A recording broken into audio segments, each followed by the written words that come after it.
Entre-temps, la nomination a changé. Par exemple, on disait Guadeloupe aussi, mais on dit Guadeloupe. On a changé de nom à plusieurs reprises. Il y avait des Caraïbéens, il y a eu les Créoles, et maintenant c'est Antillais. Et à quelle époque euh,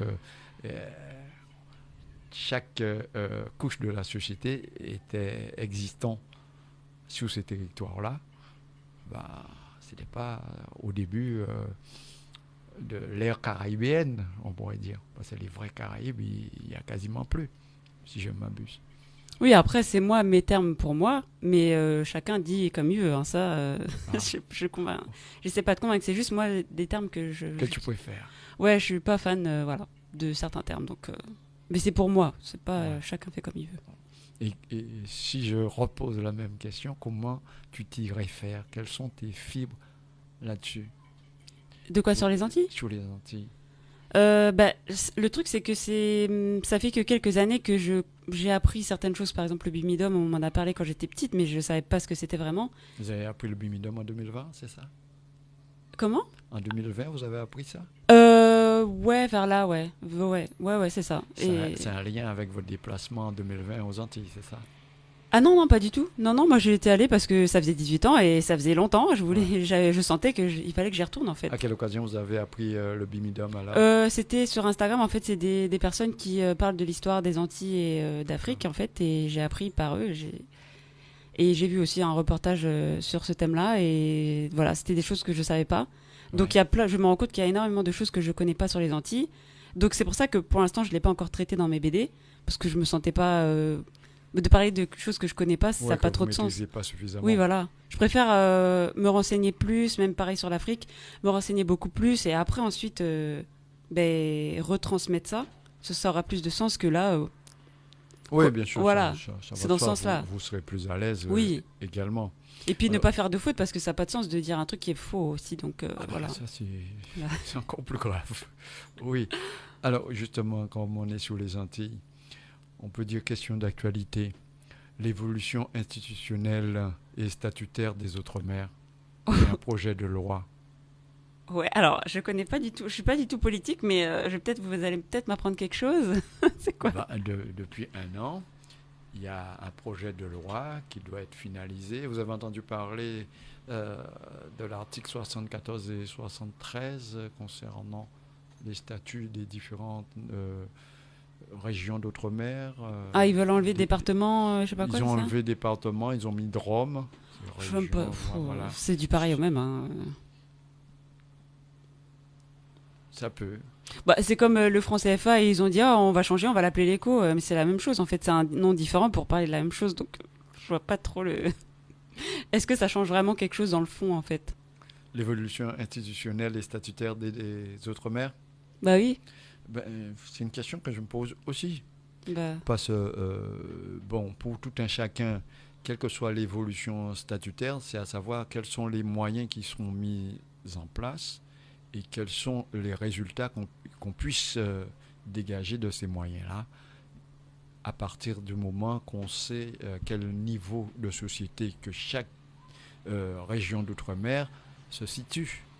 Alors, si on fait une évolution, on dit bien évolution institutionnelle et statutaire.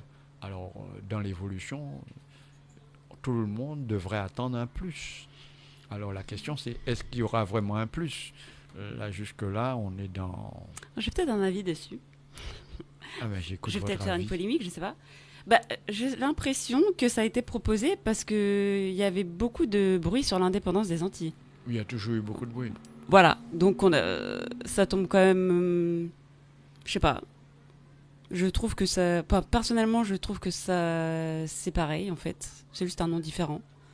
Et c'est juste pour rassurer les gens en disant bah, regardez, on vous offre plus de liberté, donc ne soyez pas indépendants. Parce que Il, les Antilles ont beaucoup de richesses hein, pour la France, donc faut en être conscient aussi. il y a juste une petite différence qu'on puisse avoir, c'est-à-dire quand vous êtes mineur, vous êtes sous la croupe de vos parents qui est responsable de vous. Mhm. Quel que soit le degré d'éducation, de réussite, c'est sous la croupe de vos parents. Mhm. Vous êtes assujetti. Mais quand, par exemple, vous êtes majeur, vous êtes responsable de votre carrière professionnelle, par exemple. Alors c'est là, je pense qu'il y a une certaine différence. Quel que soit le changement sociétal qu'il puisse y avoir, c'est-à-dire si vous êtes une strate sociale basse, quels que soient vos parents qui soient responsables de vous en tant que mineur ou vous en tant que majeur, il faut savoir quel est le niveau. Alors en conclusion, si vous n'avez pas les moyens en ayant les responsabilités, ça ne change rien, comme vous dites. Et bien souvent, c'est un peu comme l'éco et le franc CFA, on change le nom, mais vous n'avez toujours pas toutes les codes pour y arriver.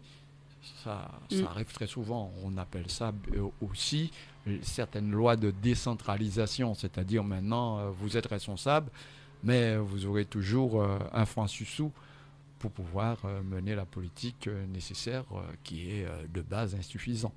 Mm. C'est un peu comme ça je vois la différence. Mais bon, il y a toujours des propositions, des projets qui disent que ça devrait pouvoir s'améliorer dans une condition de responsabilité plus. Ouais, ok. Moi, j'y crois pas, Vous donc. y croyez pas. Oh bah non, ça se saurait, hein. Ça fait quand même. Aimé Césaire parlait déjà de la départementalisation à l'époque. Il était contre, donc là, on voit l'évolution aujourd'hui. Enfin, ils pourront dire ce qu'ils veulent, mais ça changera jamais rien en fait. Ils vont peut-être changer un petit truc, mais c'est toujours pareil en fait. Je constate que vous dites ils vont. Bah oui, la France. Oui, mais dans l'évolution institutionnelle, faut savoir qu'est-ce qu'on met dans le panier. Parce que dans l'évolution, on peut avoir, il est possible, constitutionnellement parlant, d'avoir des pouvoirs fiscaux, avoir des droits de douane, ainsi de suite, de l'importation, l'exportation, des développements. Par exemple, j'ai vu un projet qui semble tout à fait viable sur l'énergie concernant la géothermie. Oui, au Motunde, on parlait. Ouais. Et quand je regarde les chiffres, la comparaison qu'on puisse apporter là-dessus, bien entendu, je vois un plus financier et économique. Oui, bien sûr, indéniable. Parce que, bon, oui, au Motunde, on parlait, mais pour être indépendant, en fait, parce que c'est une richesse que les terres ont, en fait, la géothermie. Et ça aurait pu permettre de se libérer, justement, de la France.